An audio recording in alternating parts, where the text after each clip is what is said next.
Awesome. So to start with our burgers, we are actually going to pull apart some jackfruit, which you can get fresh, but it's a lot easier to get canned because it's so ignored. And where's the best place to get jackfruit? Asian store. Asian store. It's very inexpensive and it comes in 2 different forms. A lot of times it's used for sweet cookies, so make sure you get it in a brine and not in a syrup. Those are shut them. And what we're going to do is just take a piece and we're going to break it apart just like that until you get kind of like the fibrous little bits. Let's see if I can get a... How big pieces do you need? Dude, it doesn't matter because like I feel like with pork it's so big. That's true. And you see how it kind of like sticks together, like I can have with that as well. But again, like I've actually been vegetarian for almost 4 years now, so if I'm like totally lying about pork, there's a really good chance of that's happening. Plus when you cook it down, it'll definitely shred more. Yes. So depending on if you like it chunkier, I guess don't shred it as much. Exactly. You can kind of like beat it up with a spoon, you know, whatever you need to really get it. But this is a really good piece to show you an example again, because this is the most fun thing I've ever done. Woo, yeah. Sorry if I got your tripod, GC. Look at that, jackfruit! We're putting this all in a skillet, and basically we're going to slow cook it. You could also do it in a baking pan and put it in the oven for an hour at about 350. It's kind of like you would pork or any other kind of meat. You slowly cook it. Develop all the flavors like cumin, which is delicious but strong, so when you do it. We have some dehydrated garlic, or garlic powder, as known to the layman's, smoked paprika. You smoke, not sweet. That's right. You could do both. Yeah, like if you're going to use barbecue or something. Exactly. That makes sense. The flavors will be complemented either way because it's smoky, it's sweet, it's delicious. You know what, there's a lot of sugar on here, I think it's going to be good. We use coconut sugar, you can use other kinds of sugars, mostly like brown sugar is what's used in like pulled pork. But coconut sugar kind of tastes like brown sugar, so it's going to be really great flavor with it. And then a little bit of liquid smoke, and we've talked about this before. It's so bitter, it's so delicious, but it's so bitter. Helps you get that smoky flavor without barbecuing forever. Yeah, that's right, it's awesome. And then some veggie broth. So we're going to put that all together and take it over to the stove. Sweet. And then we'll stir it all together. And we're going to put it on low. Like I literally put mine on just one on my oven, on my little fake stove. On the low flame if you have a real stove. Pretend there's more in there too. Like this is probably 1 serving literally and it's just from 1 can. But just think of it that way, like 1 can per serving. You could probably make 1 or 2 with that depending on the size. Put the lid on and let it simmer on low for an hour. And once it's done, it will look like this. TV magic. Yay! And next we are just going to take the barbecue sauce, and if you need a good recipe, we have one. We got one. Watch our video to wing it about Super Bowl cauliflower wings. Oh yeah. I'm going to put that all in there.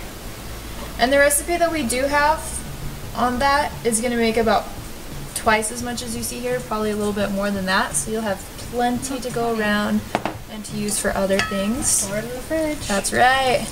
I'm going to stir this up, and if you're just pulling it off of the stove, unlike myself, then it's actually going to be very, very hot, obviously, because this is a cast iron skillet. So the next part, be kind of careful, like put on some gloves if you can. But we are literally going to cover this over with some aluminum foil.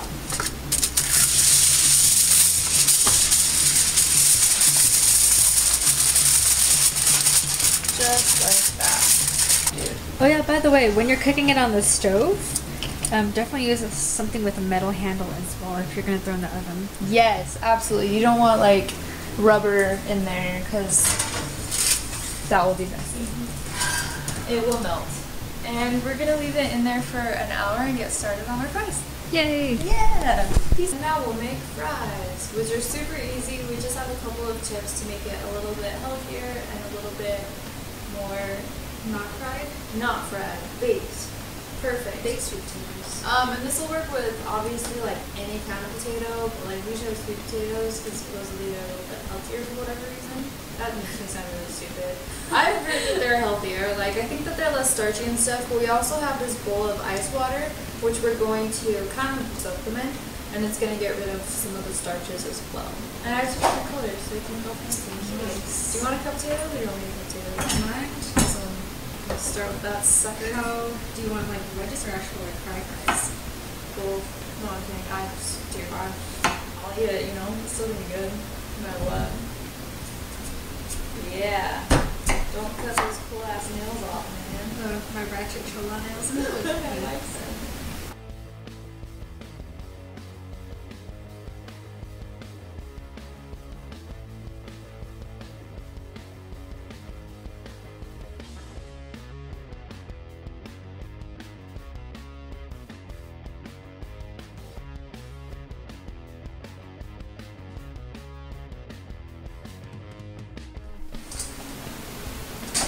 Cool.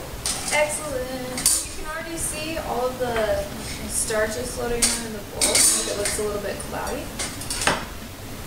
Let's see if I can get a nice close up.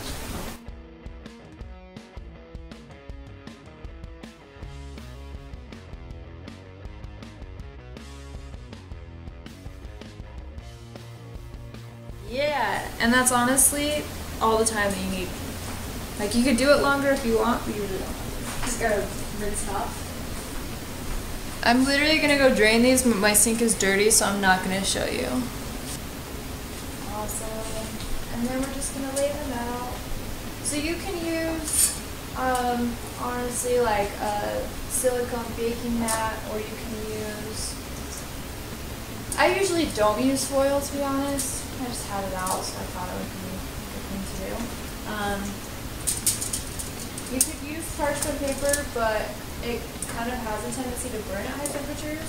And we're going to cook these at high temperatures. So I kind of recommend against it. But that's good, probably. I mean, it's not like they have to be spaced, you're right. I don't know what I'm doing. Making cookies over here out of potatoes. I was like, I'll scoop these in. It's not like they have to be pretty. It's not like they work around anyway.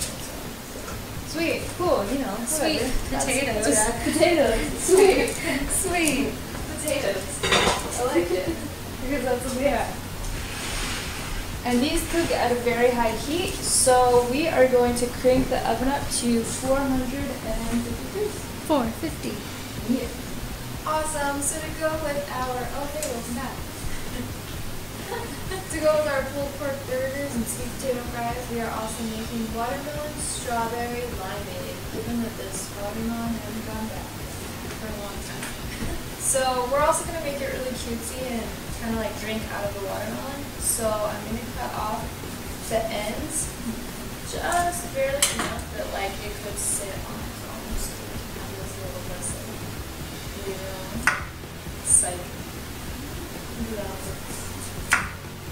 And then we'll cut it down the middle as evenly as, dude, come on man, this isn't about you. You're making us look like savages. Yeah, that's right. You don't know what that's. Uh-oh. You heard him. That's not gonna work very well, but we'll make it work. So while I'm hollowing that out, would you mind juicing these ones? Yes. Put the juice in here. Cool. Okay, so once we have all of the watermelon scooped out, the lime's juice, we're just gonna cut off the tops of the strawberries. And you can make this a juice or you can make it a little smoothie. So if you don't have a juicer, you can just put it in a blender and blend them all together and it will be absolutely delicious. If you don't have a juicer and you do want it to be juice, then you can do the nut milk method that we taught you in our first episode. I'm very first episode. Yeah. All you need is a nut milk bag. Just blend it up and then squeeze it through. Take out all the pulp. And you've got a delicious juice. Once you're done scooping out your watermelon flesh and juicing your limes, add everything to a blender, including the strawberries. Pretty much blend it until it's smooth, or if you actually just want to juice, you could go ahead and strain it out through a sieve or cheesecloth. Other than that, just go ahead and pour it back into your watermelon halves and serve it cold. Aluminium? Is that how you say it? I don't know why British people say it like that. It's not spelled aluminium at all. It's like how they say oregano. But that kind of makes sense. Like, that's just pronunciation like tomato. But like that they're making up.